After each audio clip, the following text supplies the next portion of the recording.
ದೇವಾತಿ ದೇವತೆಗಳೇ, ಬ್ರಹ್ಮದೇವನಲ್ಲಿ ನೀವು ಮೊರೆ ಇಟ್ಟಾಗ ಆತನ ಸಂಕಲ್ಪಕ್ಕೆ ಗೋಚರಿಸಿದ ಹೆಣ್ಣಿನ ಆಕೃತಿಯ ಆದಿಶಕ್ತಿ ನಾನು. ಸುಗಂಧ ದುರ್ಗಂಧಗಳೆರಡನ್ನೂ ಸಮಭಾವದಿಂದ ಧರಿಸಿ ನಡೆವ ಗಾಳಿಯಂತೆ ಆ ಮಹಿಷನ ಅಹಂಕಾರವನ್ನು, ನಿಮ್ಮ ಮೊರೆಯನ್ನು ಅವತರಿಸುತ್ತಿದ್ದೇನೆ. ನಾನು ಮಹಿಷಮರ್ದಿನಿಯಾಗಿ ಅವತರಿಸಲು ನೀವೆಲ್ಲ ನಿಮ್ಮ ನಿಮ್ಮ ತೇಜೋಬಲಗಳನ್ನು ನನ್ನಲ್ಲಿ ಆವಾಹಿಸಿ. ಅಂತೆಯೇ ಶಿವನ ತೇಜಸ್ಸು ವೈಷ್ಣವಿಯ ಕೇಶದಲ್ಲಿ ಅಡಗಿತು, ಹರಿಯ ತೇಜಸ್ಸು ವೈಷ್ಣವಿಯ ಭುಜದಲ್ಲಡಗಿತು. ಬ್ರಹ್ಮನ ತೇಜಸ್ಸು ವೈಷ್ಣವಿಯ ಪಾದದಲ್ಲಿ ಅಡಗಿದರೆ ಸೂರ್ಯ ಚಂದ್ರ ಅಗ್ನಿಗಳ ತೇಜಸ್ಸು ವೈಷ್ಣವಿಯ ತ್ರಿನೇತ್ರಗಳಾದವು.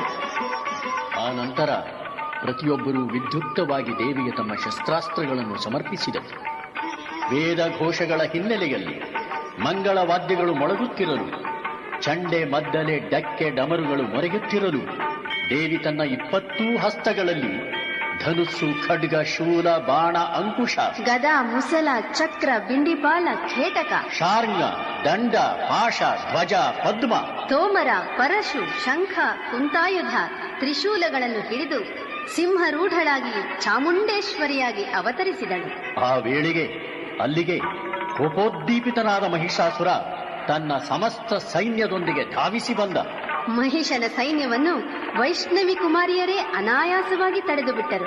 ಸೇನಾಪತಿ ಚಕ್ಷುರ ಗಹಗಹಿಸಿ ನಗುತ್ತಾ ತನ್ನ ಮಾಯಾಬಲದಿಂದ ಬಿರುಗಾಳಿ ಎಬ್ಬಿಸಿ, ಬರಸಿಡಿಲು ಸಿಡಿಸಿ, ಮಳೆಯನ್ನು ಸುರಿಸಿ